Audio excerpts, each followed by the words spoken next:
In the concluding minutes of the most recent Criminal Minds, Evolution Episode 7, Rossi receives a shock from the past that he had worked hard to avoid. Off-screen, however, things are quite different. Mantegna reunited with Felicity Huffman and Rossi with her character Gideon's ex-wife Jill, with whom he has a past. When he stepped into his office at the end of the day and discovered her looking at the gathered boxes. But for Mantegna, it brought up lovely memories. While he hadn't yet seen the episode, I like to watch them as the public sees them. He did recall filming when he and Huffman spoke with TV Insider about it. Felicity and I have a long history together, so it was exciting, he explained. When I looked at her at the time, memories flashed back to, God, some years ago, working on films together in the 90s. Here we were, dancing together again.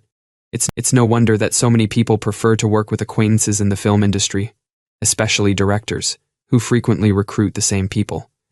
And I get it. Why shouldn't you?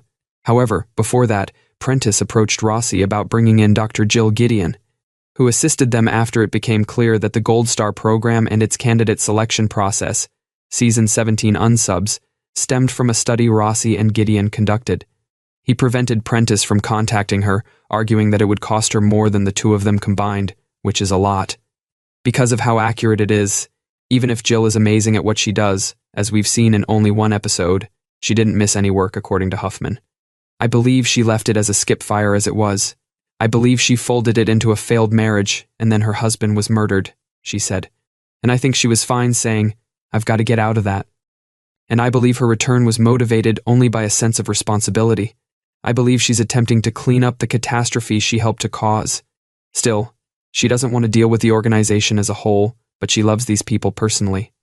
I think it's that classic sort of grotesque experience where you're attracted and repelled at the same time, Huffman told me.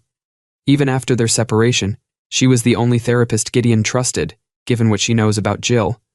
Prentice believes she contributed to the study because her specialty is biological psychology, which examines how genes and physiology impact our psyche. Prentice invited Tyler along for his skills, but he mistook torture for courtesy. At first, Jill only chatted with Prentice via the door, asking about the team members she knew. Hotch? I left the unit several years ago. Morgan? They also left. Reed? Sabbatical. Jill had processed her loss and moved on, but she hesitated to visit Quantico. She explained, because of a certain agent, I'm afraid you're still working with her. A friend has a goatee that he thinks makes him look very distinguished. Prentice was perplexed because Jason can be theatrical, and Rossi is the opposite. But Jill explained that he left the BAU in 1997 when she broke his heart. Prentice attempted to persuade her to change her mind by stating that Rossi had forbidden her. She claimed it confirmed her point. Rossi can be dramatic, melodramatic, and histrionic with the best of them. Tyler realized why Prentice wanted him to come when Jill saw him. He has a similar facial structure to her kid.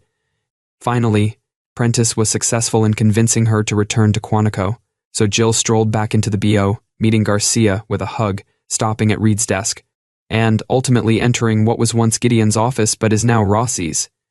Prentice left her alone for a bit, then Rossi entered as Jill strolled about the office, looking at the old BAU boxes. Hello, David, she said, and he looked at her.